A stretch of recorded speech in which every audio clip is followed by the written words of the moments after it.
This is Path of the Brush. Let's paint.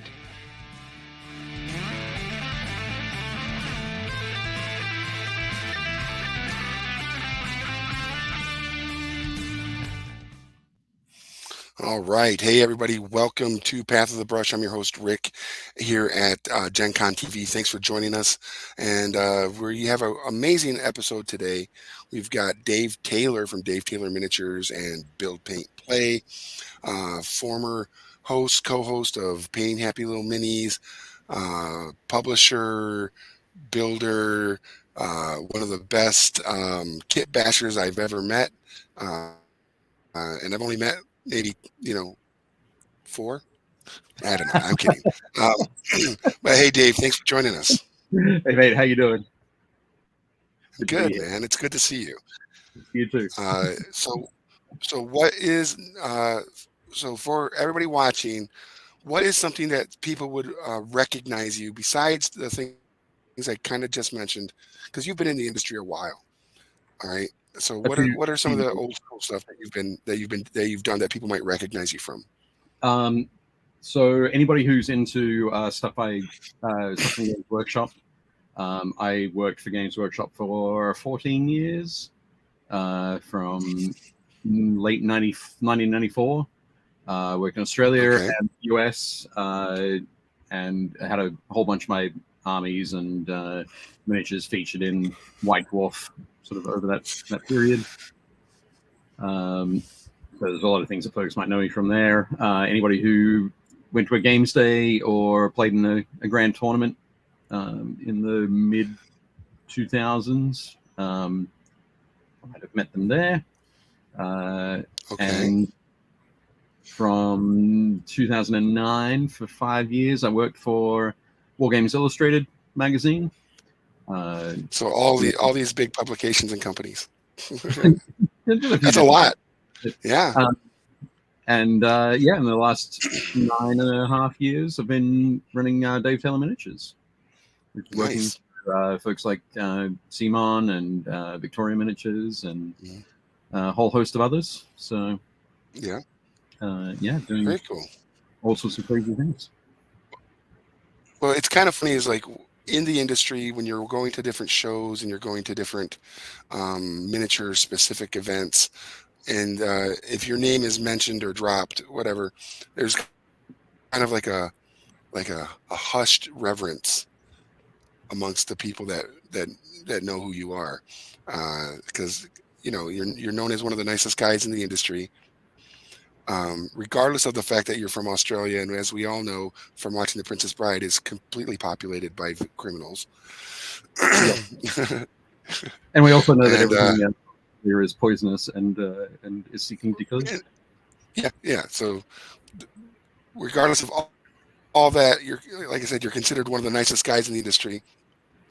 And not just because of your personality, but because of your actions, right? So you do a lot of stuff, or have in the past, with a bunch of charity groups. So like the Nova Open Charities, right? Yep, Nova Open Charitable Foundation. I am like lagging hard. Yeah, I'm just saying. Yeah. Okay. So tell us a little bit about the Nova Open charity stuff. So the Nova Open Charitable Foundation, probably 2013, I think, is when that started. It was a kind of a follow-on from a group that, it was a follow-on to a charitable activity that I was involved in a couple of years earlier, with a whole bunch of bloggers when blogging was popular. So 2009, 2010, around then.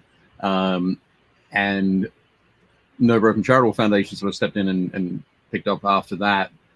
And each year, the foundation has sort of sought out painters, miniatures enthusiasts to create awesome models, awesome armies, and raffle them off. As a charitable organization, they can run raffles and run online raffles and send models all around the world. And nice.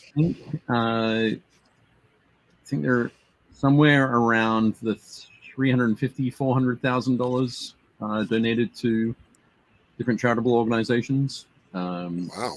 So the three main ones that they've donated to over the years have been Doctors Without Borders. Doctors Without Borders, Breast Cancer Research Foundation, and the Fisher House Foundation.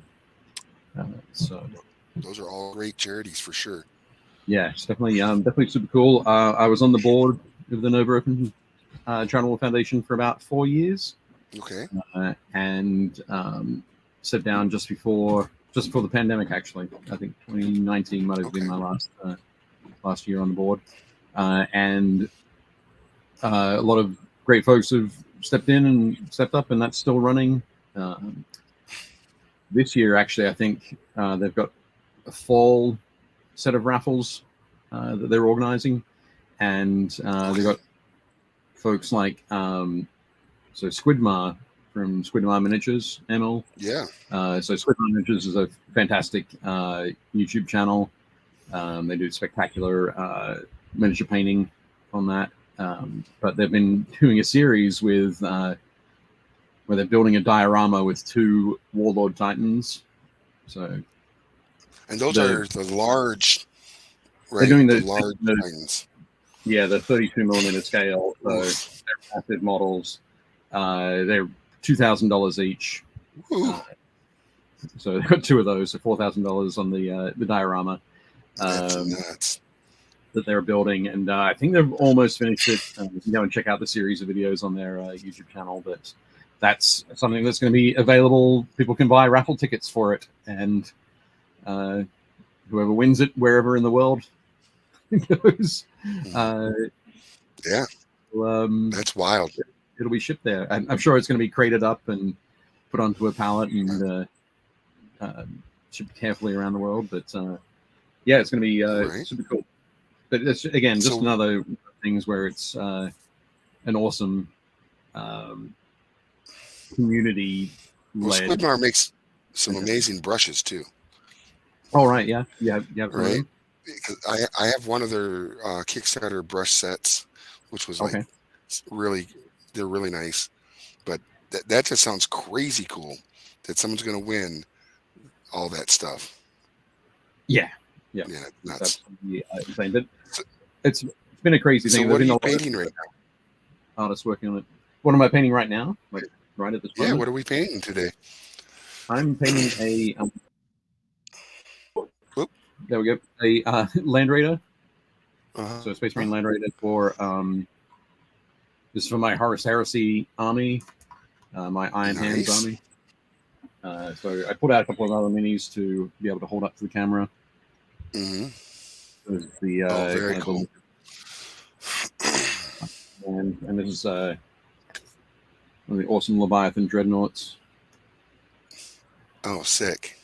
So something I don't know if it's be able to pick up on the camera there, but there are little chips and damage on there that are revealing a like a turquoise sort of color. Okay. Yeah, I personally I can't see it, but that's also I have old eyes and I don't have my glasses on. Yeah, and you're probably not super close to the monitor either. Correct. But yeah, I'm doing a. So rather than this being an Iron Hands army, an Alpha Legion army disguised as Iron Hands. So nice. With a very confusing backstory that I'm putting together, and so that's what I'm painting up. Are you playing this at your local game store? Yeah, my local game store games and stuff. I thought I'd wear the shirt. Very, very cool. Heck yeah. That's their new shirt. Yeah. That's the new shirt, yep. Very cool. Yeah. Have they moved into their new location yet? No, the build out is happening at the moment. It is a massive location, so I think currently looking at maybe September or October. Nice. The new location. That's awesome. Very exciting down here in Glen Burnie, Maryland. Yeah, I've been tracking all the cool stuff that's been going on with that between games and stuff, moving into a new location and Millennium Games up in Rochester, New York, because those two guys are good friends. Yep. It's been fun watching their progress. Were you chatting with Paul or Travis recently about free RPG day? I mainly talked to Steve Ellis. Oh, okay. Yeah, just because I think he's handling the majority of the stuff with that right now because of their store build outs and such. Sure. Yeah, because I make content for the Free RPG Day TikTok for them, and then the while at Origins, Steve and Amber, who's their marketing media person, both came down with COVID. Oh, Like the first day they popped for COVID, and so I ended up helping take care of their booth at Origins. Yeah. Right. How was Origin? This year's Free RPG. Oh, it was actually much better than last year. So I think they had a 33% or 36% increase in attendance, Okay. and there wasn't a lot of like industry drama like last year, so that's always good. Hooray! Yeah. So it was a really good show. A lot of the vendors that I talked to seemed to be really happy with how things went, as far as like they were able to make good sales, make good inroads for new customers for long term stuff. So I think it was really good. Yeah. I'm looking forward to Gen Con. Right. Yeah. Yep. And just because we're on Gen Con TV, that doesn't hurt Sure. to say that. It's kind of interesting, right? Yeah. No, that's it's gonna be it should be really good. Yeah, absolutely. What are what are some other projects that you're doing now? I know you've got Dave Taylor Miniatures, which is your publishing hub, but what are some other things you're doing? Doing a bunch of stuff. Should I talk about the publishing stuff first, because we haven't really? Yeah, sure. Or should we come back to that? No, let's talk about it. Let's talk about that. Okay. Cool. Well, one of the things I'll grab, which is something I'm working on at the moment, is the fulfillment for. There we go. Oh, nice! The Tremendous Tome of Epic Dungeons. You worked on that with Jeff Hall. Jeff Hall from Games and Stuff. Yeah, Jeff's the operations manager at Games and Stuff. I've known Jeff for 20 plus years. Good Lord. Jeff was in my he was one of my groomsmen in my wedding. Was he really? Yeah. Yep. See, I did not know that. Yeah.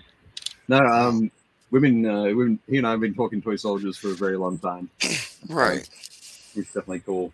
But so I'm a huge fan of miniatures and terrain and building stuff and painting stuff is my main focus. Jeff loves doing the same things, but also running games. So running miniature games or running RPG games, that kind of thing. And for his regular group, he always does a 3D layout. Right. Sets everything I know up. he likes Star Wars and D&D and stuff. So. Yeah, he does a lot of mostly D&D stuff. He does a lot of Star Wars RPG stuff too, as well. He's actually written for some of the Star Wars RPGs and pieces, which for Fantasy Flight, right? Yeah. Yep. Yeah. They work for them. But so he and I last year we ran a Kickstarter for to fund the Tremendous Tome, which is full of cool Let me find some basically cool sort of fantasy D&D builds for cities, for dungeons, hellscapes. And in that book, when it shows off different the different builds, does it talk about like what materials were used in the build or what product, like Dwarven Forge or WizKids Warlock tiles or Scratch build or any of that? Yeah, it's got a bit of a mix of that sort of stuff. Okay. So we ended up working with 20 different contributors. Oh wow. Just over 20 maybe, different contributors from around the world, folks that we found on Instagram or on YouTube or in Facebook groups, that kind of thing. Like Todd Putnam from Florida. He runs the Creative Adventure Tables Facebook group. Yeah.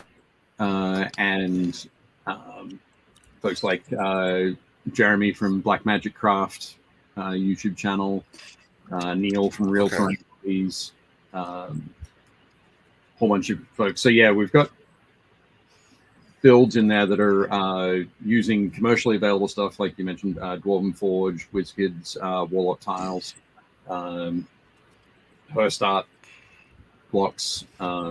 We've got a build in there from Steve Jackson Games and their hexes. Oh, nice. What else? We've got 3D printed stuff.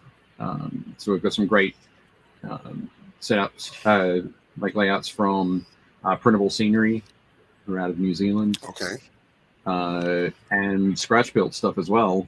Right. A whole range of stuff there. Okay. From folks in Canada, in the US. There's a spectacular set from a guy in France who goes, he's on Instagram, goes by Horchar on Instagram, and he built this. Yeah, HOYAR. But yeah, it's a spectacular set of tiles that he built. Okay. To create this huge, what do you call it?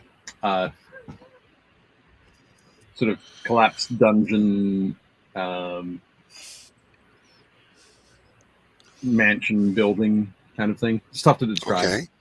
But spectacular. Is it kind of like a paper? Is it kind of like a papercraft pop-up booky thing? Oh, is this book or what he worked on? No. That particular terrain build that you're talking about. Oh, that particular terrain build was it's all built with insulation foam and cast like plaster cast of. Okay. But it's a collapsible building.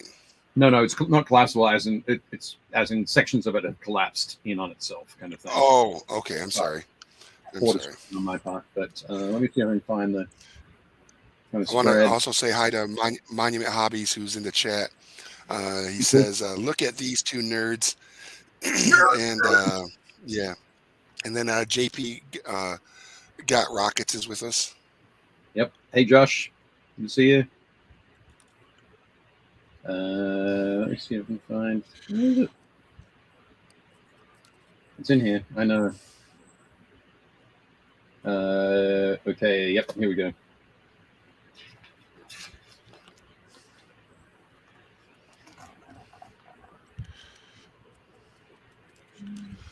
Oh, sick. Yeah. Yeah, that is wicked. So all of our photos of that one are in black and white because there we go. There's another spread. He's been building that for nearly a year. Okay. And we didn't want to rush him. We didn't want to say, hey, paint it now. Stop what you're doing and paint it so we can show the painted stuff. It was however you want to present it. We want to present it that way. So, yeah.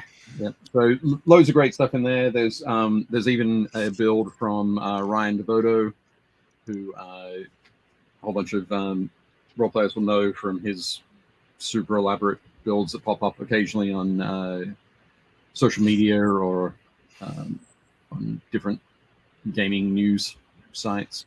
Right. So absolutely wild. Yeah, well, Still. the whole book, it just seems like it's going to be like any dungeon master's like eye candy, you Oh yeah, know. So, yeah. and then We really any players like, ooh, I want to adventure in that spot, you know. yeah, yeah. We wanted that kind of thing to sort of excite people about playing with in like 3D environments and Yeah. to talk amongst their group and say, okay, what do we need to do to achieve this? Let's work on this as a group. Yeah. So So if someone was like asking that question, was like, wow, I'd really like to build something like that. Do you have any other books that might give some people some insight onto maybe how to do terrain? look at you and your beautiful segues. Yes, we do. So we also published a book with Mel Bowes, The Terrain Tutor, Oh, okay. in 2021, called Terrain Essentials. And Ooh, yeah, that goes through, basically distills all of Mel's like 30 plus years of hmm, building experience down into right. sort of easy to follow guides for building all sorts of a whole bunch of different types of terrain. But yeah, it's one of the things I like Yeah, is work on things that can inspire people and help people yeah, and encourage people to be more active, kind of thing. So yeah, of definitely course. cool. Because again, you never know when inspiration might hit somebody, and if it's from one of your publications, and then now there's someone in the hobby making amazing pieces, that's always an amazing thing to be able to go.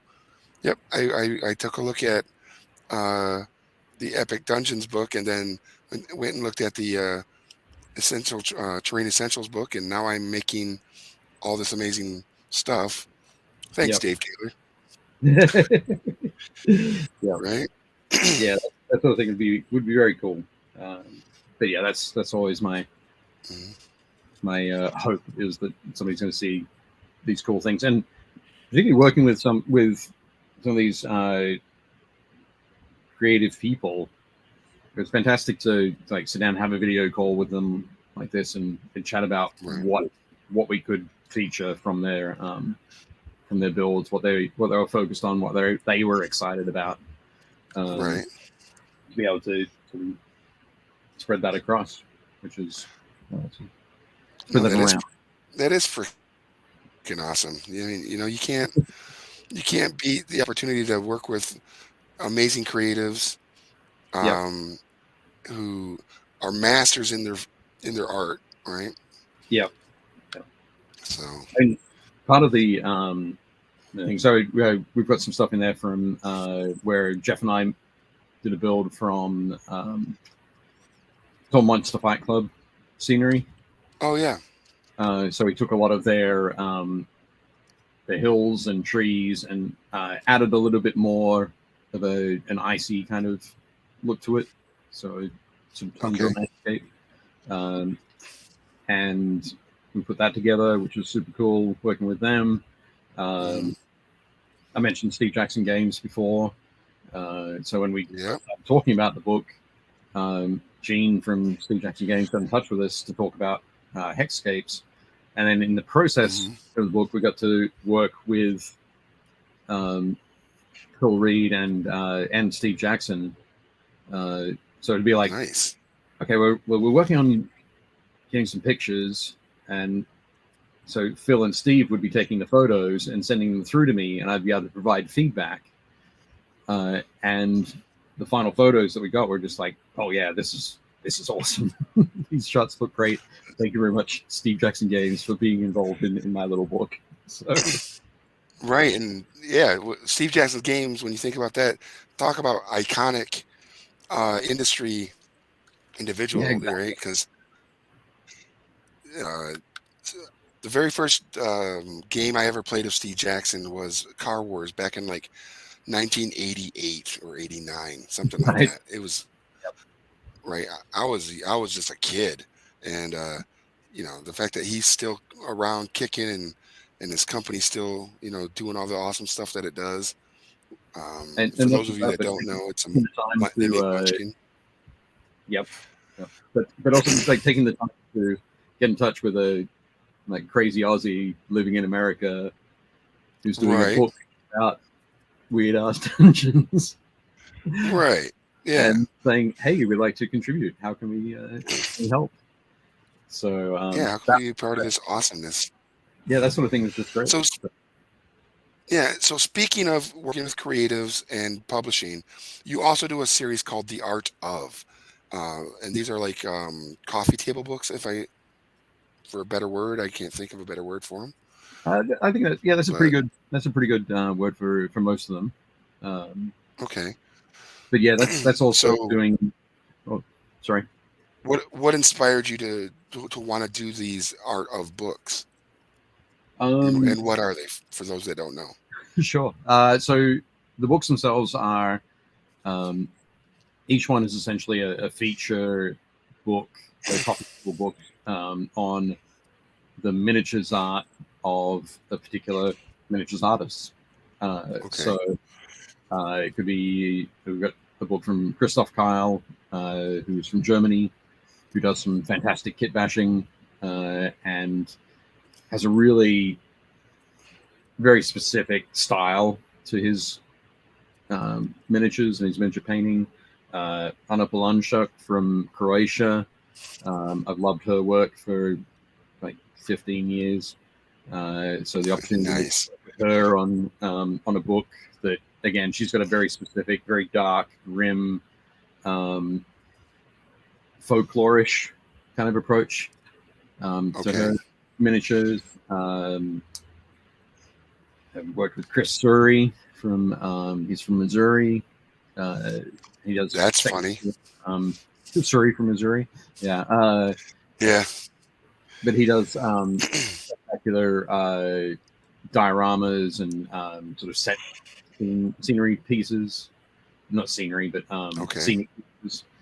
So it was awesome talking with him. Working with Fanny Bier from France, who has a really amazing grasp on color and how to work Okay. color into picture painting. Um, it's just spectacular to see. And working with Tommy Sewell from the UK. Okay. Tommy's book isn't really a coffee table book. It's a different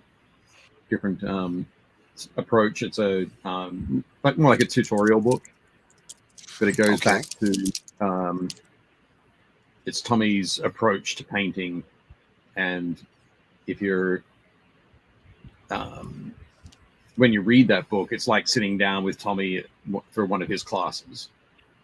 Oh wow. Um, so, or one of his private tuition sort of lessons. So we talked about doing a book, and before we even got into what was going to be in the book, he said, "Okay, Dave, for the next two meetings that we have, I want to run you through the start of my course, my fundamentals of Okay. painting course." So that's what we did. The first Okay. for 2 hours, I went through the start of his course, and to get a real good grasp of what was going to go into the book. Okay.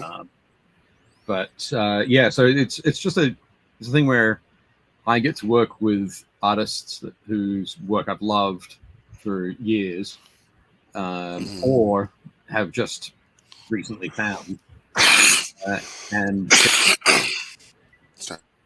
ask them about their art and why they do what they do, um, what it is that inspires them, Yeah. um, any particular thing that they're focused on. So each book is different. I didn't want to sort of a formulaic feel to them. I didn't want to like Sure. here are 10 questions that everybody has to answer because Right. sometimes you'll get a one line answer, sometimes you'll get 25-page answer. So I wanted each book to be different. I wanted each book to reflect the artist and their approach Right. to art. So I've got Okay. 3 more books that I'm working on at the moment. They funded on Okay. Kickstarter earlier this year with Eric Swinson. You know Eric from I Virginia? do. Yeah, Eric's a great guy. Yeah. Yeah, I used to Eric's paint with Eric a lot. Yep. No, he's a spectacular artist. Great guy too. Yeah. Yeah, beautiful work. I'm working with Bjarni Dali from the Faroe Islands. The Faroe Islands. Yeah, That's you know where they wild are. that you. I have absolutely no idea. Actually, Okay. they're in the ocean. I don't know which They one. are. Yep. They're in Yeah. the North Atlantic. They're Oh, basically between. So you know, like the Shetland Islands and the Orkney Islands are the top end of Scotland. yeah. So imagine between there and Iceland, Okay. right between there, those 2 points, there's a set of islands called the Faroe Islands. Okay. They're probably most famous in nerd culture, I think, because they were the filming location for like Luke's hideaway in the sequels, the Star Wars sequels. Oh. So you know when Oh. Rey flies Yeah. to In the last. Yes. Yep. So Okay. those islands are part of the Faroe Islands, as far as I'm Okay. aware. Yeah, that's right. No, that's. Yeah. So again, I've been following work on Instagram probably for about 5 or 6 years now. Mhm. Work with him and Katarzyna Gorska as well from Poland. Poland. Yeah. Okay. So she does has a very ethereal kind of feel to her painting. Okay. Great layering and depth and that kind of thing. But she also does some sculpting too, but not sculpting miniatures with putty, but more Right. carving, wood carving rather than sculpting, I guess. Oh wow. Uh, That's kind of like a lost art yeah. in regards She's to from like very our hobby. yeah. It's amazing to see some of the bases for her miniatures that she's Okay. carved from wood, but then once they're painted, it looks like crashing waves. What? Or an awesome sort of moonscape. So yeah, It's when you meet people like that that have that kind of talent that you're just like, I see you. yeah, I see you. exactly. And it's one of those things where I want to talk to these people. I want to find out about their work and where it comes from, Right. where it's going to, because all of these people that I'm working with are all in the middle of their miniature painting careers. Right. So, but yeah, it's really exciting to talk to them and work with them and create beautiful books with them. Yeah, absolutely. So So, yeah, speaking of Eric Swinson, yep. What is that? He's won some competitions overseas, and I think he won Best in Show this past year. Right. Yep. What is that? What is that miniature painting competition that he has done well in? That particular one is called Monte San Savino, Okay. and it's it's known in the miniature painting world as Monte San Savino because it's held in the Italian town of Monte San Savino. But yeah, it's the one of the big shows there. It's super prestigious. Loads of artists from all across Europe and quite a few from around the world.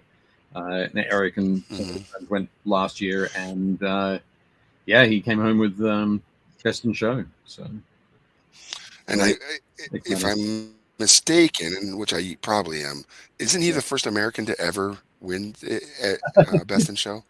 Yeah, I think he might be the first non-European. Yeah, win Best in Show at that one. Because I know that he did just before pandemic, he also won. He was the first American to win like Best in or he came first place in like original sculpt monster or fantasy or something like that at that same event, and then he goes Okay. back post COVID and wins best in show is pretty impressive. Yeah, yeah, very much so. Um, but yeah, Eric's been doing a And lot of great box art painting as well for a yeah, lot of the European miniature manufacturers. mhm, He's been doing a lot of work for. We did a lot of work for Privateer Press as well for their yeah, um, studio paint jobs. yeah, Yeah, he's got a again. Eric has a fantastic grasp of color and volume and light. Um, he does a lot of awesome cast shadow painting. mhm, So that's where on the miniature, so we can see my hat at the moment. It's casting that right, shadow across my face. yep, He'd be able to paint that in. Because he's painting a lot of box art. He paints stuff that's primarily to be viewed from a single angle, right. and when it's viewed from that angle, it's just the most amazing piece of art. Yeah. Well, sometimes I've seen his work, and it's just like, is that just a two-dimensional photograph of something? And Yep. then that image is the image starts to move, and you're like, holy crap! Yeah. It's like ridiculous. And what's funny is pre-pandemic and a little bit during the pandemic, um, when they started letting people go into businesses again at like, where you can only have like 10 or 20 people in at a time or whatever. On Wednesdays in Virginia, because I was down in Virginia during this time, he all of his work that he did, he was doing at a game store called Tower of Games. And on Right. Wednesday, there'd be like 8 or 9 of us, and we just roll into Tower and Games, and we just sit there and we paint miniatures and chat. And he'd be working on his next big project for a competition or whatever. Yeah. But when I saw him at Adepticon, I asked him about does he still go there, and he goes, not as often as I used to because now he's under all these NDAs, Right. and the projects that he's working on, he can't take there and let people see him doing box art work for an upcoming project or product. Yeah. I was like, well, that's unfortunate because it was really fun to sit there and paint with those guys and to see, you know, when he's painting under the lighting in a store, and he's getting that kind of quality from just that kind of like environment. Yeah. One, that's an amazing feat. Two, he was constantly educating everybody at the table, Right. and sometimes he can be a harsh educator, but it's fun to watch. He'd be like, "Yeah, you don't hold a brush like that, Rick. What are you talking about? Don't keep your brush in the water, Rick. Didn't Dave Taylor teach you better?" Did he actually say that? Yeah, he did that once. I got distracted, as I tend to do when I'm around a lot of people and I start talking and stuff, and I left a brush in the water, and Right. he was like, "Yeah, he's like, didn't Dave Taylor teach you better?" I That's was like, funny. "Oh, yeah, And you were like, yeah, he did, but I just ignored it. yeah, pretty much, yeah." I was like, "Oh no, Dave taught me all sorts of cool things that I haven't like been able to hold on to because of my limited capacity for retention of knowledge."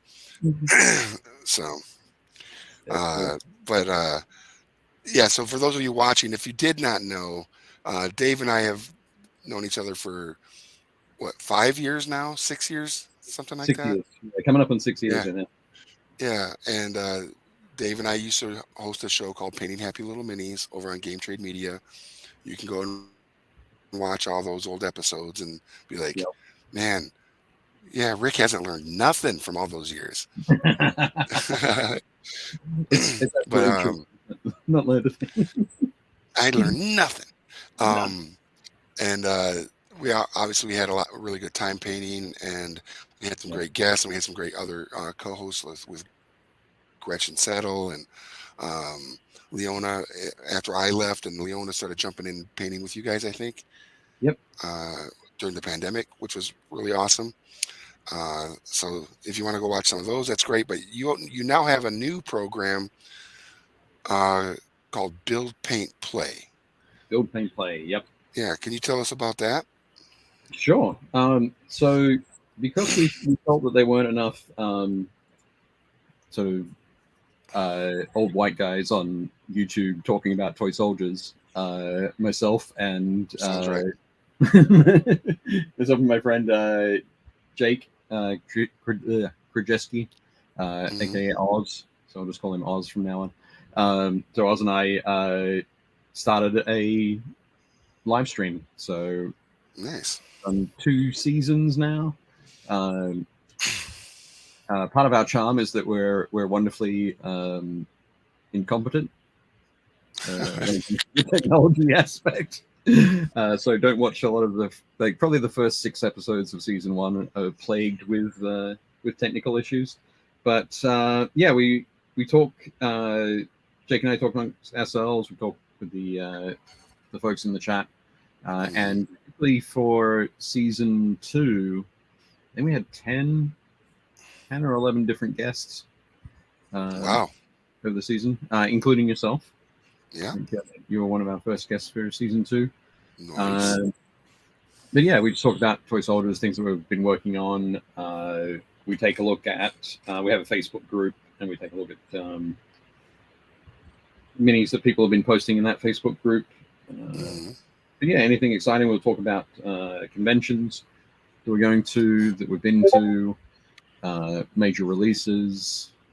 We might have, when we have a guest, we might focus on, for example, we had Hank Edley from Adepticon on, so we had him on before Adepticon, talking about the show.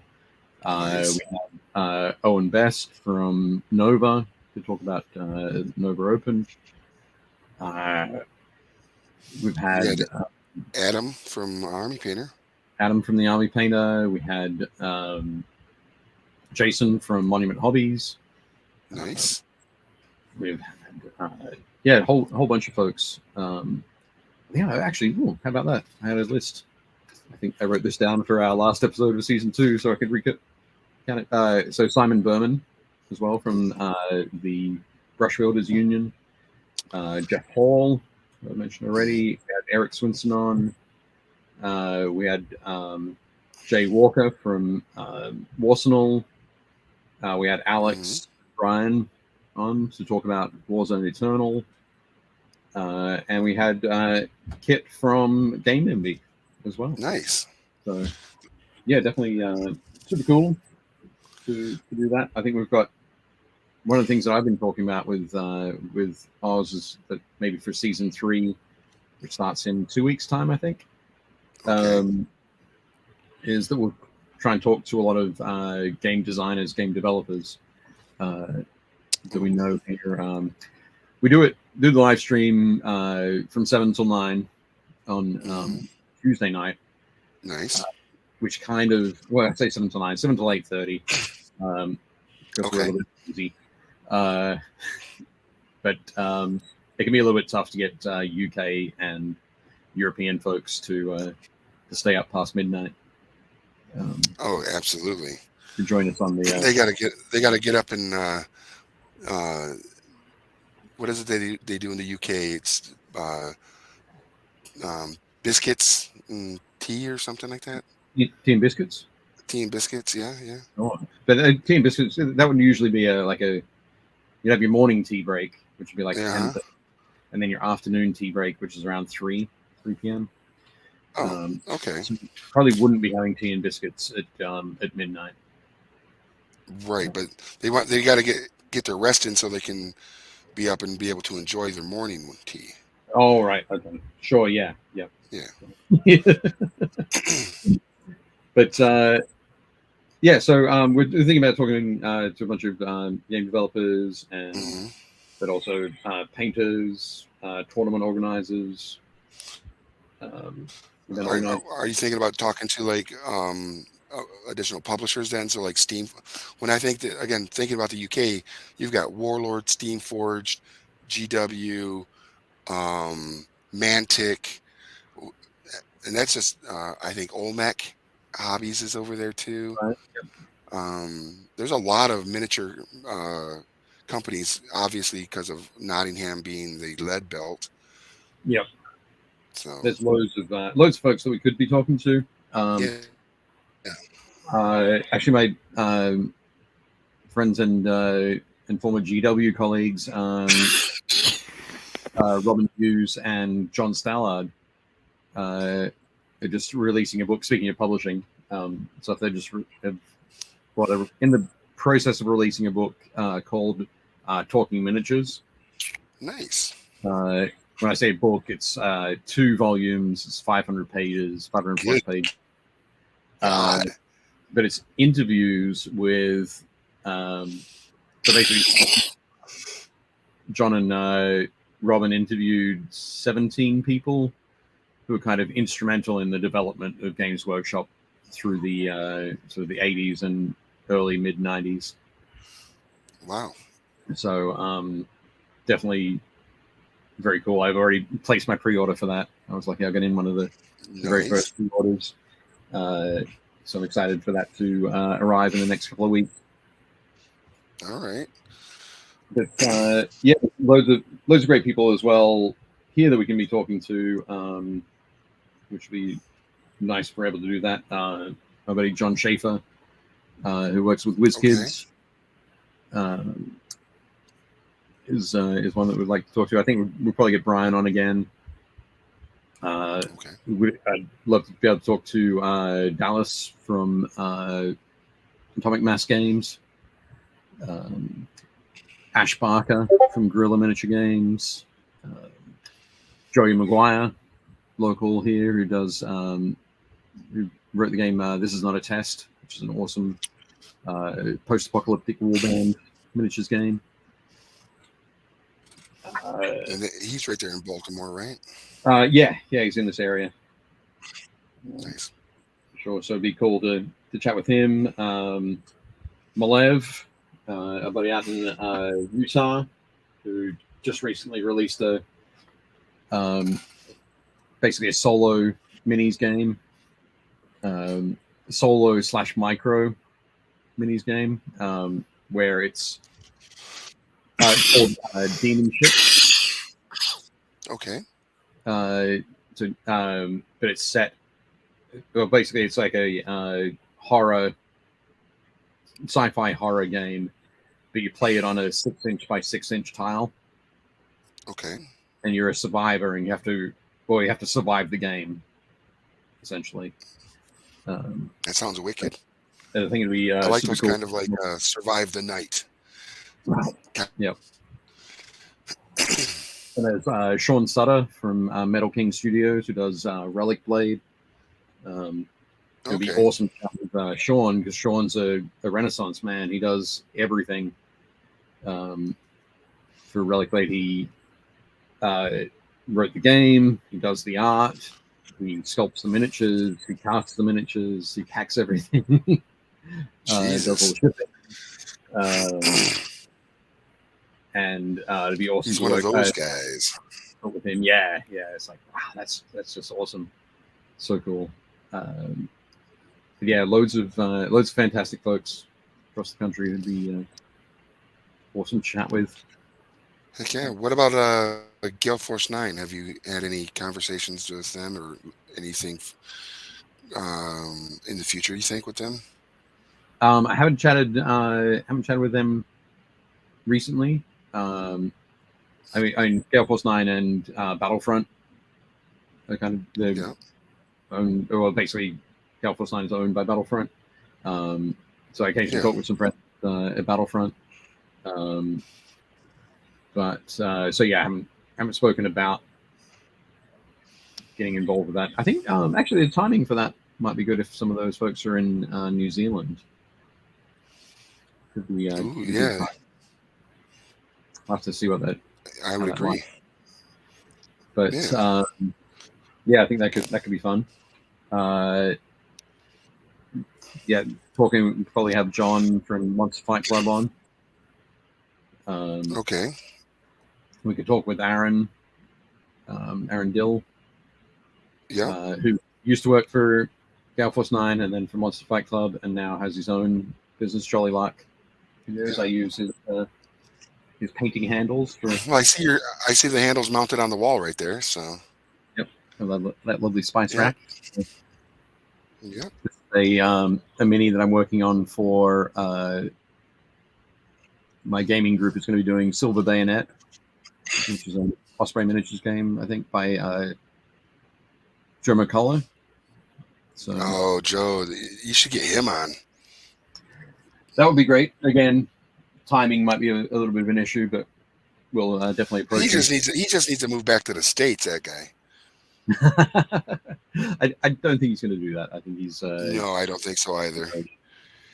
But, yeah, Joe does. No, he's a good dude. A lot of fun game design, but yeah, mate, we're working on warbands for Silver Bayonet, which is a like Napoleonic horror game. So set in the Napoleonic Wars, each of the armies have gathered together some, or basically each of the nations have gathered together the great occultists and monster hunters and that kind of thing. Okay. And gathered specialists together to basically go off and track down supernatural aberrations and that kind of thing. That's kind of like what is it? Dracula's America. Dracula's America, yeah, it's like Dracula's America, but it's set 60 years later and in Europe. Yeah, that's kind of cool. So we're doing well. The minis I'm painting up are from the Perry Miniatures range for their retreat from Moscow. So everybody's all sort of bundled up in their winter attire.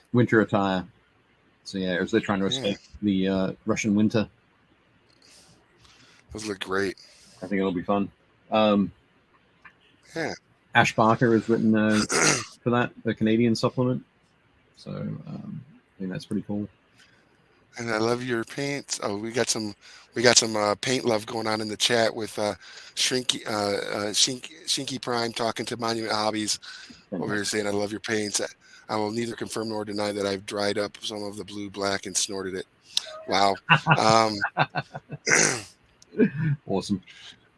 Don't ingest the paint, but I love it. Abraham Lincoln, Vampire Hunter. Yeah, Josh, JP says that. Very similar to the Dracula's America was Abraham Lincoln, Vampire Hunter. You could almost run a scenario very similar to that in that small skirmish scenario game. Definitely. My gaming group ran that last year, and what did I run? I ran the like 7th Cavalry. So I had Custer, and basically the warband was one there where at the beginning of each game you randomly determined which two of your models were going to be werewolves for the game. Okay. So it could be a leader, it could be one of your heroes, it could be one of your scrubs. More often than not, it was one of my heroes that was mounted. So all of a sudden I would lose a horse and guy with great equipment and skills, and instead I'd have a werewolf. So, well, I mean, that still sounds pretty cool too. Yeah, it was pretty cool. Think werewolves are awesome. That game system is fun. It's very very straightforward. Has a great dice mechanic to it, which is really nice. Yeah, absolutely. I think a lot of Osprey game stuff is, I don't know, it's just like low barrier of entry to play, right? Yeah. There's a lot of a lot of them are miniatures agnostic, so you're not required to pick up any particular set. So the warband I was using, I actually borrowed a posse for that, and but they were from Wargames Foundry in the UK for that one. These are the miniatures. That's another UK company. Yep. North Star figures do all of the like the official minis for Osprey Games, Right. so you can I always. have quite a bit of I have quite a bit of their product from what is it, Frostgrave. Right. Yeah. Yeah. Yep. Some awesome stuff for that. But yeah, there are a lot of fantastic mini companies like Brigade Games here in the US. Has Right. fantastic wide range of systems. But yeah, definitely some cool stuff. We got my brother and my sister-in-law are down here. They came to deliver some boxes. They're walking around the studio. Right. Going, this place is just the worst. Down in the underground bunker there. Yeah, yeah. Here in the dungeon that is Thunderforge Studios. Awesome. Yeah. Awesome. How's the prep going for For the new store, your new store? Yep.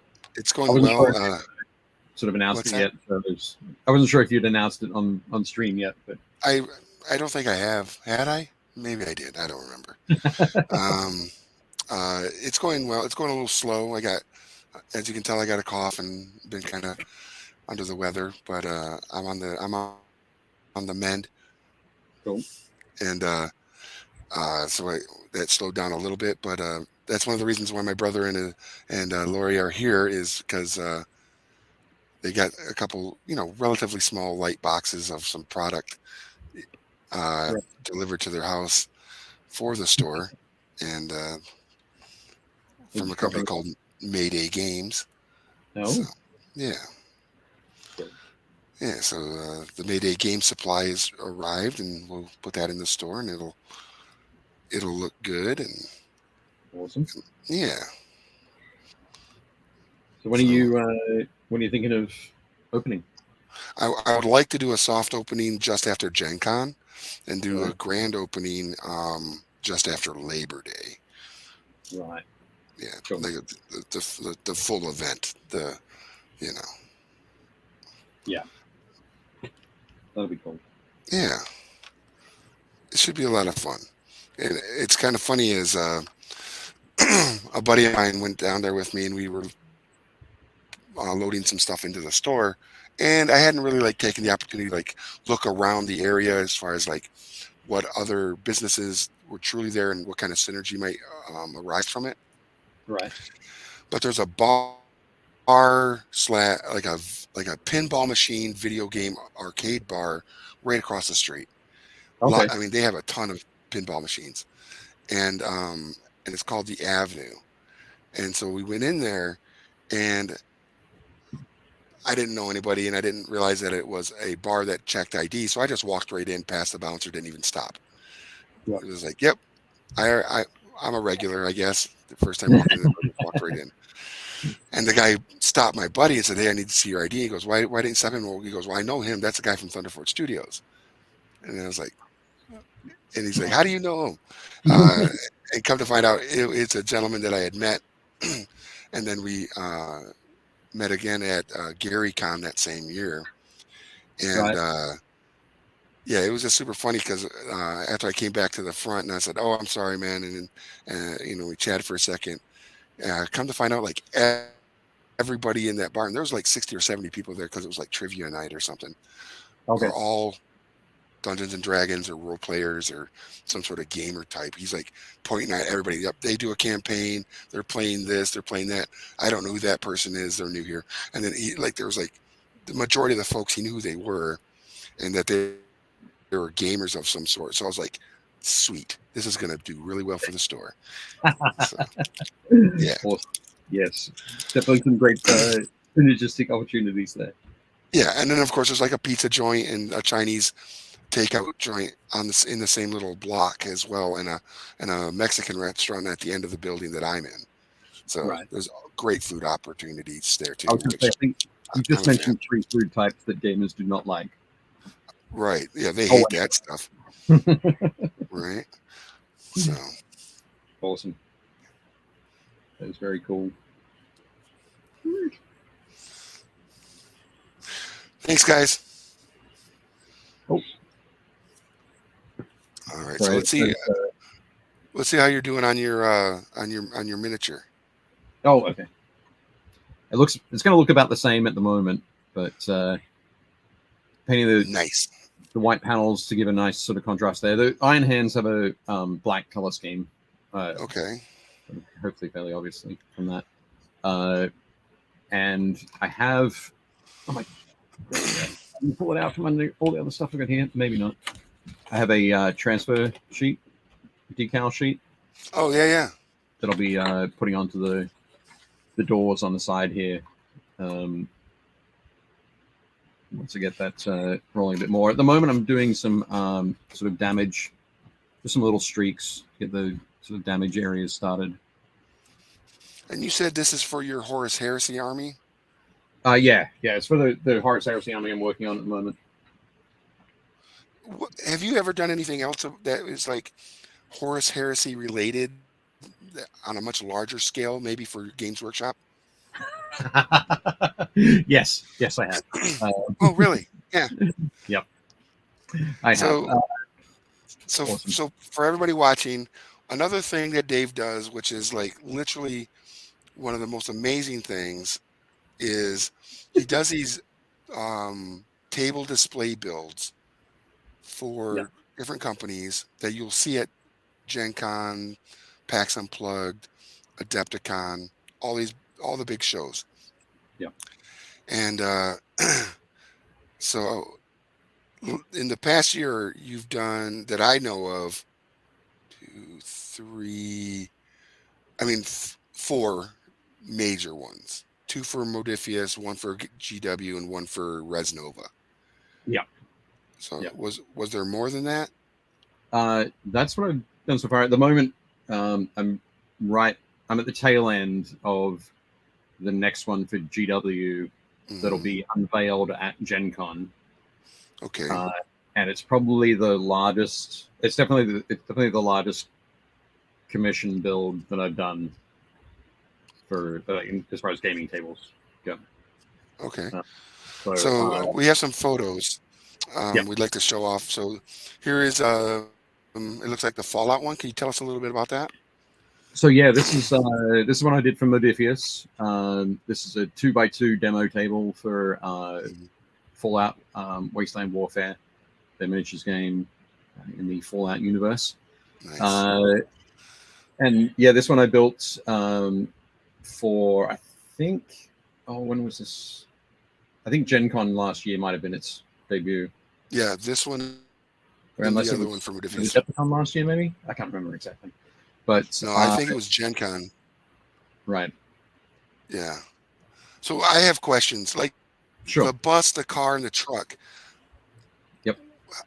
How did you build those? Are those scratch builds, or did you find like a toy that fit the image and then you just kind of like kit bashed it into what it looks like there? No, actually, for this one, this table in particular, so Modiphius have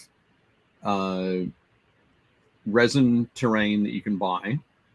So the Corvega, I think that's the name of the car on the right, that I painted up in kind of the Christine color scheme, the red and white. That's resin. The barricades there are also resin. But they also have STL files that you can buy. I think you can get like a Nuka World parking lot, or it might be a Boston set where you pay like $50 and you get different STLs. And the bus was digitally printed. The pickup on the left was digitally printed. Then the light posts, the benches, the trash cans, which are the 2 bottles sort of each side of the entrance there, the little Cappy Bodily, what's it called? I think it's called Bodily, something like that. The low, basically the Nuka World mascot. Those are all STL files, and they were printed for me by my friend Thomas. And yeah, just painted up and glued onto the board. Nice. The Elder Scrolls one thing that I games. did scratch build, well, sorry, the surface, the walls, the hills, all that sort of stuff is scratch built. Okay. And the Nuka World sign is also scratch built. Nice. So I got a bunch of images online of the Nuka World sign, and the what do you call it? The neon tubes Mhm. there that are still part of the sign. I got some plasticard rod Okay. and had like a small candle going and heated up the rod and twisted it and bent it into shape to Nice. create those letters. So I think the U, the K, the W, the L, and the D. Okay. Now, JP Got Rocket said that that you literally just made it from a paperclip. awesome. Yeah. Sorry, when I was promoting my bit on the show, I said that I showed a picture of me from Father's Day when we went magnet fishing. My Okay. wife booked a pirate magnet fishing tour around Baltimore Harbor. Yeah. In one of the things, I actually pulled up a paperclip from the bottom of Baltimore Harbor. Nice. And I said, join us tonight to find out how I turn this paperclip into a gaming table. So that's what brilliant. I'm talking about there. But yeah, So this is the Res Nova table for this is the Warzone Eternal. Warzone Eternal table that I built. So yeah, when I started talking with Alex about this, Alex had a bit of a sort of a sketch, a bit of an idea that he wanted to have these bunkers Mhm. and trench line in place in front of the part of a much larger cathedral. Yeah. That have the impression that shelling had occurred and things were knocked down, that kind of thing. So, yeah, we've got this shot, and I think so. There've been a lot of demo games run on this at Adepticon, I guess, And Origins. Origins. Yeah, I think that's at Origins right there. Yeah, I think you're right. That is that shot is from Origins, and this I think this shot is from Adepticon. Yeah. So this is looking down the staircase from the cathedral. I think is it Algaroth?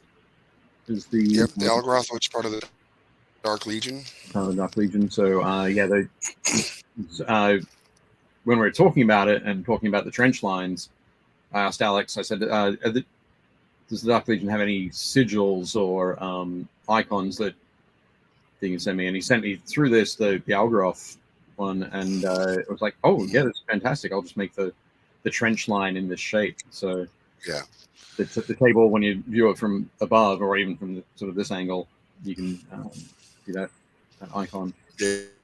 You can see the Algaroth symbol is displayed in that, which is kind of cool. And what's kind of funny is we didn't mention it to anybody at Adepticon. Yep. But I think 3 people were able to identify it as they're looking down and like, Yeah. they're like, wait a minute. They're like, oh, yeah, it was really cool. Yeah, it was a lovely little sort of Easter egg hidden away in there. Yeah. But, yeah. So the next one up here, yeah, this is your the one. Oh, sorry. What is this? An 8x8? Is this a 8x8 table or something like that? Yeah, this is 8x8. This is four 4x4s made for GW. This is their for the Drop Site Massacre for Horus Heresy. Okay. So on Istvan 5, I think. Ooh, I'm probably Istvan 3 or Istvan 5. I'm gonna get slated for not remembering which one's which. But yeah, this is when the traders lured in 3 legions and really decimated them. So the Iron Hands, the Raven Guard, and the Salamanders were decimated here at this drop site. So yeah, this debuted at Gen Con last year, which was about a month after the release of the new Horus Heresy, new version of Horus Heresy, so Horus Heresy 2.0. and this has been to a bunch of different events and had a lot of games played on it. Yeah, I saw it at Gen Con last year, then PAX Unplugged, and then it was also at Adepticon this year. Yeah. So Yeah. it's definitely gotten its travel time in for sure. It has. It has. I think I took you a photo of the crate that I built for it. Yeah. So I'm not sure if Yeah. there we go. So the next Yeah, this is crazy. That's how it travels. It's yeah, it travels amazing. like that. It's so that's a four basically. Well, sorry. Yep. So like a 4 foot by 4 foot by 4 foot cube. Yeah. On industrial casters there, and you slide each of those tables in. There's Yeah. a hinge on the side there. So you close that over and screw the door shut. It's wild. But yeah, it's just something like when you're building something like that Mm-hmm. and it needs to travel, you can't just have them traveling loose in a truck; it would get destroyed. Oh, yeah, absolutely. Yeah. Well, I've seen the way you package up the tables. Like I saw the Resnova the way that's packaged up, and when I lived in Baltimore, um, I think I saw a table you did back then too.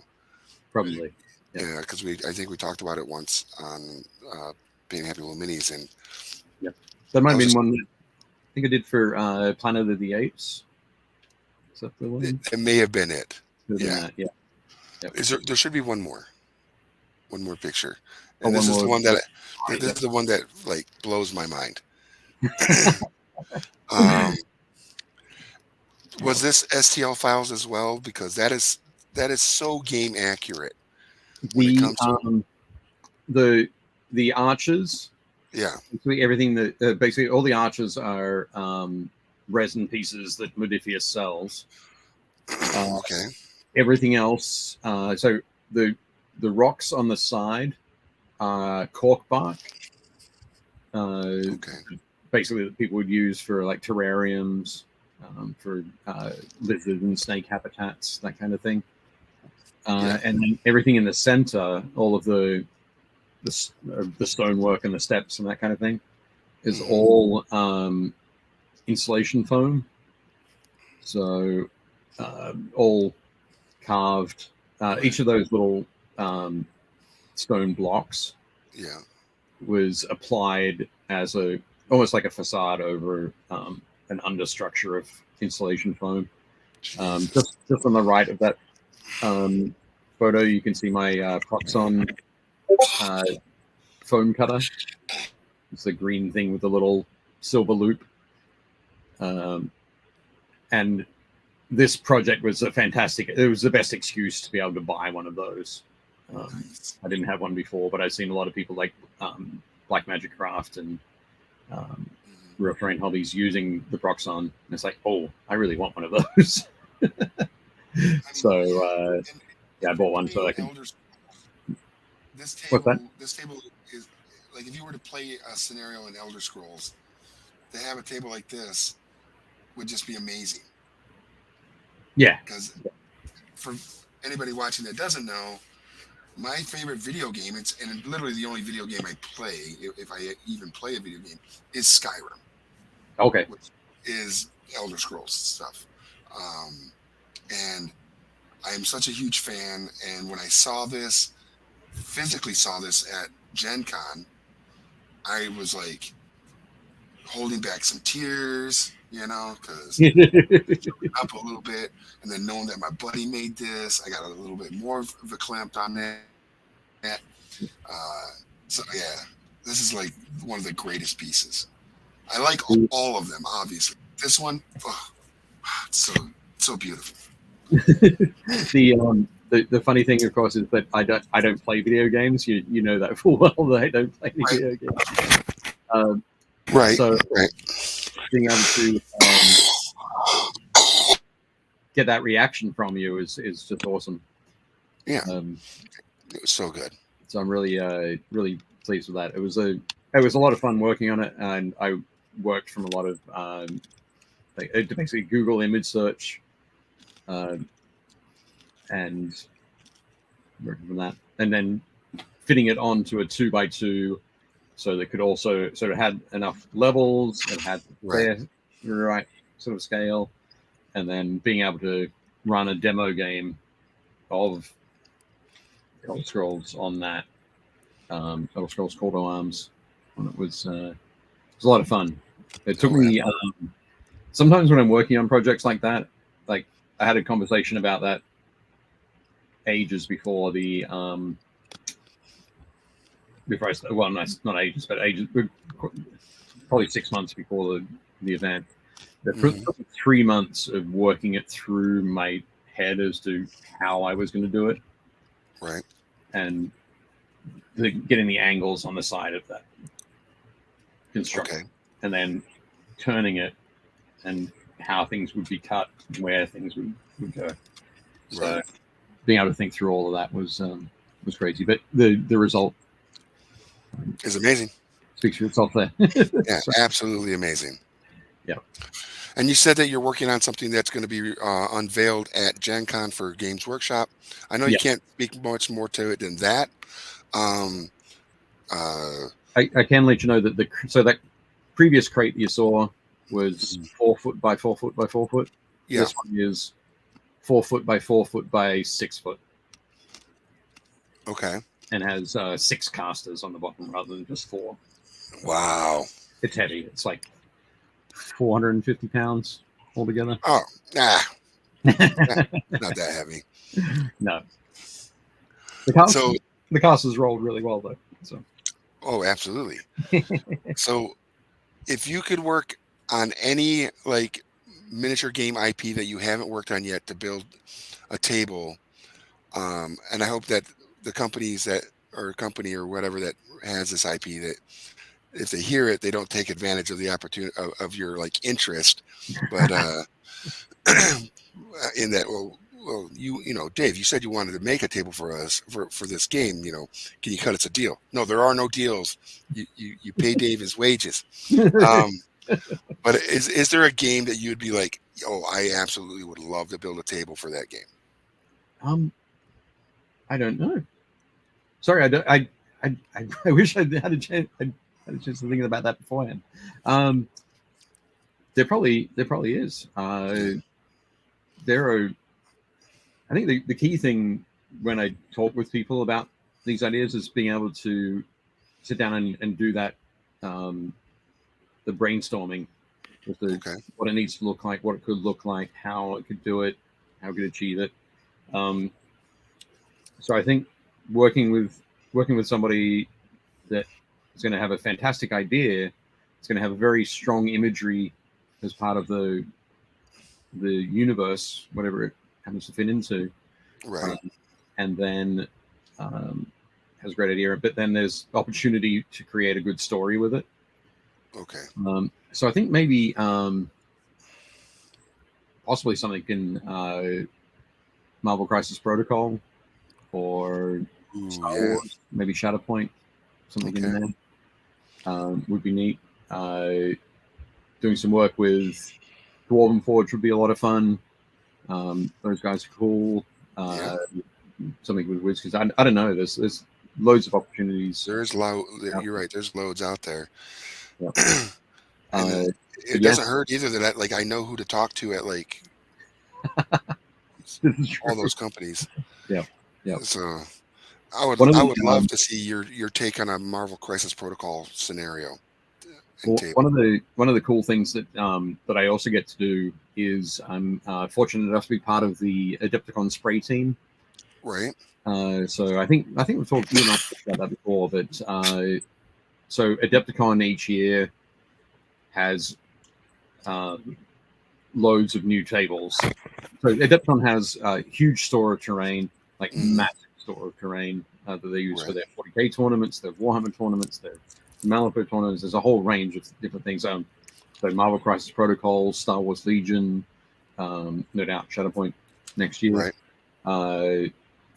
And each year I get to go to Peoria, Illinois, where Hank Edley lives, and spend a weekend with like a dozen other miniature enthusiasts Right. in Hank's garage, spraying up terrain for the next Adepticon. I I've say been in, spraying, I've I been mean, invited. I've been invited for next year. okay, cool, excellent. So, Yeah. yeah, I think Hank's looking at around like 3 different spray paint events. Hmm. But yeah, 2 years ago we sprayed up. I think it was 32 tables worth of Marvel Crisis Protocol terrain. Ooh. So it was, Mm. I would say sprayed up. We a lot of work with airbrushing last year. Again, I'm not sure if Jason's still in the chat, but we used almost exclusively Monument Hobbies paints, which was Okay. great to use. And we did a lot of Star Wars terrain, a lot of Legion Oh terrain wow. for that. But yeah, so I've painted those. The what do you call them? Apartment buildings, um, the Sanctum Sanctorum, uh, Ooh yeah. Nice. all sorts of See, that would be a stuff for cool them. one. Yeah, Hmm. yeah, definitely. Yeah. But A cool Sanctum yeah, Sanctorum would be really cool. what's that? Very cool. I said a cool Sanctum Sanctorum, um, like full blown game table just based around that building, and maybe I think where it shows like maybe an alternate dimensional piece coming off one side because he has Right. so many accesses to and gateways. I don't know, Yeah. but Yeah. also the Daily Yeah. Bugle, it would be cool for a Spider-Man themed one, right? Yeah. That would be sweet. So, yeah. I'm not sure if you saw I think the overall winner for the Worthy painting competition at Adepticon. That was the one for Marvel Crisis Protocol, right? They had the big statue of Odin. Yep. Yep. So Yeah. the winner, overall winner, got that. I'm pretty sure it was Jonathan Ho Okay. painted up, but it was Spidey and Doc Ock battle Oh yeah, I took a picture of that miniature. on the side of it was on the side of a building, but the building was slanted Mm-hmm. so that it To give, presented give you that gives you that the impression that it's like it's just you're getting a different view of it yeah. rather than a standard sort of they're off the side of a building. This was like wow, they uh, just looked fantastic. So yeah, doing a Spidey table that was a bit more like that, Yeah. where you're sort of Especially fighting. with the whole Spidey multiverse stuff with all the different versions of Spider-Man that they're making Yeah, is crazy, right? You've got I know they got Spider-Gwen, Venom, Carnage. All of Spider-Man's like Rogues Gallery is already been made. So you could have the entire like a Sinister Six Spider-Man Rogues Gallery situation. I think would look really cool. yeah, yeah. There's loads of awesome Yes. stuff you could do, and Heck I yeah, think man. for that it'd be fun to put like metal sheets underneath the surfaces, Okay. and then get everybody to make sure everybody's playing it has magnets on the bottom of their minis. Oh yeah. Again, Spider-Man. Yeah, yeah. Yeah, that'd be super cool. I'll talk to Liz, see if we can get that thing going. I think that'd be wild. Yeah. She's the new head of marketing over there Okay. and commissioned whoever did their tables for Adepticon, so she's the one to talk to. Mhm. And Nice. I'll talk to her about it because I'll see her at Gen Con. I'm supposed to talk to her before that because of other things. Because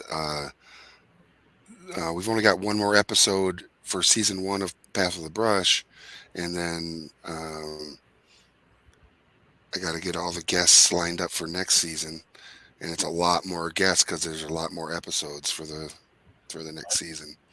When And does that when does that season start? it'll be after Gen Con, probably a week, not Oh, the week after, but 2 weeks, like two so weeks after. pretty quickly afterwards. That's cool. Yeah, and then it'll go until the week after um, PAX Unplugged. Oh, okay. Radio. Yeah, with I think only a couple like blackout dates throughout that time frame because of holiday or convention schedule stuff. Right. So, Excellent. yeah. And speaking of conventions, Yep. um, what's your next one that you know that you're going to be in attendance at? The next one I'm going to is Historicon in Okay. Lancaster, Pennsylvania. All So right. that's the biggest historical gaming convention in the US. Yeah. So I'm there to cover that for War Games Illustrated. I'm Nice. also running the painting competition there. Nice. The painting competition on the Saturday, so Mhm. Saturday the 2nd. So it's the same weekend as I think you and Oz are going to San Diego Comic Con. Is that right? That's next week. Yeah. Yep. So yeah, next week is Historicon. Oh wow. So Thursday, Friday, Saturday, Sunday. So I'll be All at right. that. Unfortunately, I won't be making Gen Con, but Jeff Hall is going. Mhm. And we're Okay. hoping to have where I put it? There we go. Tremendous Tome of Epic Dungeons on sale with a variety of vendors. So hopefully, Nice. Exacting Games and Form Forge and a few others. Yeah. We sprinkle them around the hall. So it'll be great to see that. Game Envy. Hopefully with Game Mhm. Envy too. Because Kit is carrying all of my books. Nice. Kit's a great guy. Yeah. Yeah. Definitely cool. So one of the reasons I ask is not just because of what we know you're going to, but would you have any interest in going to New York Comic Con, Oh my goodness. When's New York Comic Con? October 12th through the 15th? I will have to check my schedule. What's going on? Are you doing paint and tape there? I am running their paint and take. Awesome. And Cool. Jason Crazen will be there at Oh, wow. the booth, and he's bringing. He hasn't told me yet, but he's bringing a couple guest painters to do. You know, he does his little Yep. painting demos and stuff. He's going Yep. to be doing some of those Okay. with a couple pro painters. I think he's bringing someone from Europe, but I don't know who it is yet. Okay. Ooh. Secret Yeah. Squirrel stuff. Nice. No.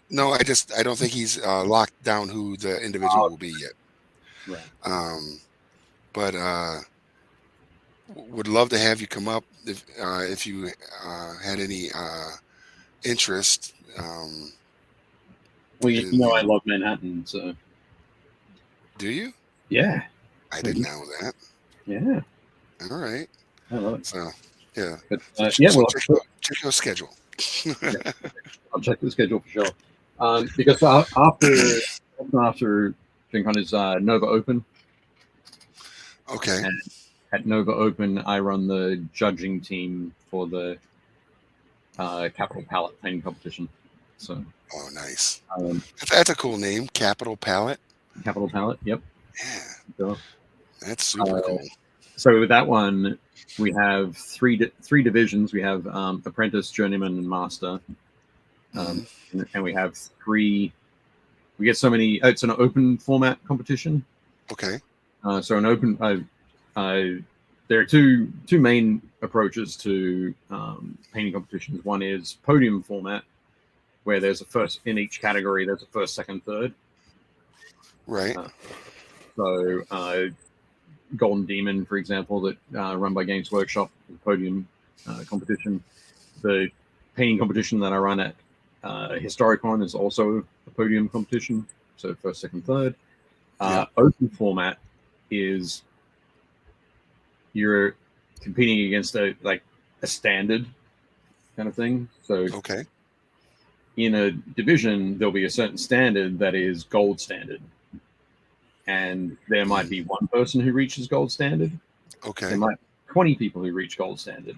Oh, wow. And regardless of how many there are, if they reach gold standard, each of those people will get a gold medal. Oh, nice.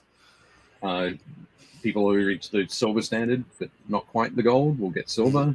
People who reach bronze, but not quite the silver, will get bronze. Nice. But That's it's that's an interesting way to do that. yeah, it's a super popular approach, particularly in Europe. Yeah. And one of the biggest things that the painting community has found with that is that with the podium level, the approach is all it's basically you can get 3 people who show up that have got great minis. You can get 20 people who show up that have got great minis, but only 3 people are going to walk away with trophies. Okay. So people tend to be a bit more reserved in their conversation about their miniatures and what they've been doing with them and how they painted them, or what techniques they've used, or what secrets they might have used. So they'll tend to keep that closer, because it's like, well, if I tell you, you'll come back next year with something a bit better than what I'm going to enter. So but with the open format, you're not competing against someone else. You're competing against yourself and your improvement through those sort of stages. Yeah. So people are super happy to talk about what they did and how they painted the mini and what they want to try next year and how did you do this? I really love the way you did that. And the conversation is great. So it sounds like it's better for the sharing of technique and creative style in that format, which I think is way better. The tough part about it from an organizational sort of standpoint is if it's a small competition, you know that let's say you've got 5 categories and you're going to do podium. It's like, okay, cool, I need to get 15 medals or 15 trophies or 15 whatever. With a competition like this, where you might have 20 golds and 3 silvers and 14 bronzes, you got to know ahead of time that you might have that kind of thing. So you've got to have a stockpile that's larger than all of those things. Because it might be that you actually have 2 golds and 37 silvers. But if you were preparing for the other thing, you're always screwed. So from that point of view, it's a little bit more difficult. Well, couldn't you do just have one of each of the gold, silver, bronze, and everybody gets a photo with whatever they got, and then you just send them. Send it to them afterwards. Get them afterwards, because now you know how many you need of each one at the end. Yeah, it depends on how disappointed you want everybody to be. Right. Sorry, nobody gets this. But when you have a larger event like Nova or Monte San Sabino or the Scale Model Challenge events, SMC events in Europe, or the IPMS events here, or the MFCA, Miniature Figure Collectors Association event that have been running for a long time, you can build your approach to that a bit differently. So that makes sense. So I'm really fortunate to be able to work on both of those types of competitions and see that the different take on it. But so Nova Open's going to be great. But I was going to say Eric Swinson that we mentioned before is he's kind of he leads the Masters division judges. So Eric and 2 other people who'll sit down and judge those Masters division entries. Very cool. So we're at a point, we're about 15 minutes, a little less than 15 minutes till the end of our program. Okay. And I need to go ahead and let everybody know we'd like to thank all of our sponsors. Today, paint sponsor is The Army Painter. I've been playing with a lot of their 2.0 speed paints, and also Mats by Mars, who provides the paint mat that I have here. I had a bit of an explosion last week with one of the paints, which is now, I think, the 3rd one on the show. So super awesome fun. Also, Game Envy, Kit and all the folks over there with the hobby handle, the paint cup, and the brushes that we're using today. It's funny, I haven't even used the hobby handle today because I was going through 5 minis, but Also to Sovereignty, which is a tabletop simulator platform, SOVRANTI. You can go follow them over at sovereignty.com. Download the app on your computer or on your phone or tablet, and you can play board games with all your friends all over the world. And if you use code TForge2022, you'll get a 90-day platinum level membership, which Ooh, opens awesome. the entire game library. Yeah, it's super great. Okay. And I've said it before. Every Tuesday at 6 p.m. is they on Sovereignty is a industry like gathering. Everybody's invited, but you're going to get to meet people like the owners of Brother Wise or the makers of Isle of Cats or all sorts of other industry professionals that go on there and play different open table games, and it's a lot of fun. But if you don't want to do that, you can always go and watch Bill Pink play at 7 p.m. on Tuesdays. And so yeah, and of course, thank you to Gen Con TV for allowing us to do all this amazing fun here on the platform. Um, but now back to question. We were talking about judging competition painting, Yep. and what is one of the first things, Dave, that you look at when looking at a miniature that you're going to be judging? Ooh, that's what do I look for? Yeah, like one of the first things like that has to like truly stand out for you to go, okay, now I'm going to go deeper into this miniature. Okay, so probably I would say the most important thing that I look for is coherency. Okay. Does the miniature have a coherent feel? Sometimes people can sort of be getting into painting their miniature, and then all of a sudden they're like, oh, I need to finish this, so I will just slap this whatever color I've got here on the backpack. Okay. And it doesn't match doesn't have the same feel as the rest of the model. Okay. I look for models that have a coherency to them. They don't have to have the same finish in all areas. They don't have to have the same texture in all areas, but they need to have the same care sort of given to all areas of the model, kind of thing. Yeah, I can see that. Miniature. There's a great thing that we talk about, particularly with army painting, is most important parts are faces and bases. Yeah. So, as humans, we want to look at other people's faces, right? Which is why absolutely we're doing that right now. Wonderful faces that they are, but that's what we do. It's why the show looks like this rather than it just painting the entire time. Right. So seeing the care and attention and focus has been put to the face. Right. So you're looking for that kind of thing where attention and focus. So everything in the piece pushes you towards the face or leads you around the model to end up on the face, that kind of thing. Okay. And yeah, then look at how well various sort of techniques or approaches have been applied to the model. Okay. So I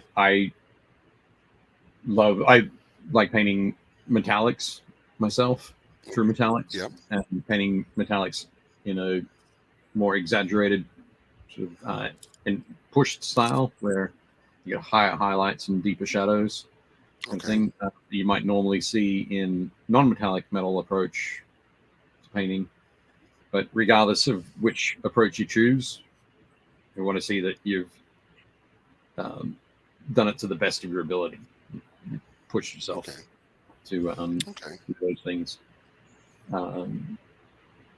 So yeah, whatever the technique is that you've tried, nice, working really hard, kind of thing. one of the reasons I asked that is because when I did my first judging of a competition, I don't know if you remember this. I came to you and asked you like a bunch of questions, Okay. and the thing that I took away and has been really a big part of like when I judge like Origins, their miniature competition or Packs and Plugs miniature competitions Yeah. is the like you said the face. I look at the faces first. Yeah. Even if even though I teach classes and I tell people about, if you're just getting into the hobby and you're not looking to be a competitive painter, don't don't judge your painting by what you see this close. Like when you're painting a miniature and it's inches from your face, Yeah. you're going to see every flaw and or what you assume is a flaw. But as soon as you put it at 3 feet away, that Yeah. miniature looks amazing, right? Yeah. But when that does come to the competition level, and then you have to bring it up close. I always I can sometimes get a little like Twitter pated by a really nice looking miniature that's in the case and go, oh, that's going to be the one. But then when you bring it closer and you're like, oh, okay, it is a nice miniature. Yeah. However, this other one right here, the face is amazing. And then as you go from the bullseye of the face and open up and look at the complete target from Yeah. there, then it tells a better story and tells a better use of color technique, all the things that you told me about, and that it was like one of the one things I actually listened to uh, when we worked together, I'm glad. uh, I'm glad you listened to because something. is that uh, every miniature tells a story, and it's not just about the miniature itself, but the technique that they used, the color palettes that they used, uh, leans into that story.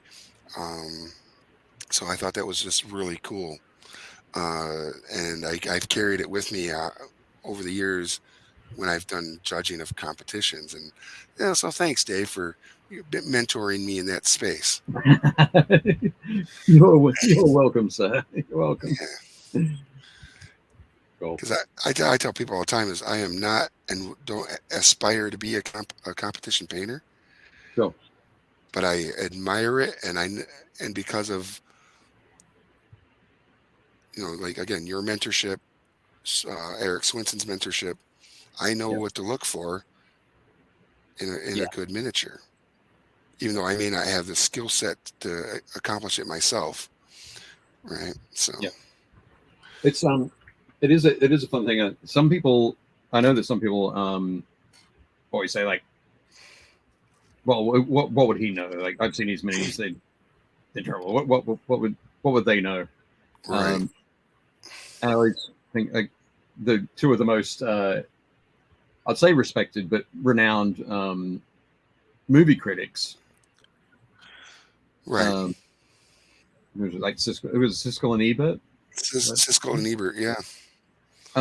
You go, well, let's have a look at the movies they made. How many movies have they made? Right. None. Okay, None. but people are going to sit there and listen to what they have to say about like when they Right. critique the movie. Yep. You don't have to have done a thing to be aware of what makes a good thing. So Right. um, yeah, I've got a bunch of friends who have spent a lot of time looking at miniatures and talking about miniatures. Their painting isn't particularly good, but they Right. could certainly judge a painting competition without a doubt. Yeah.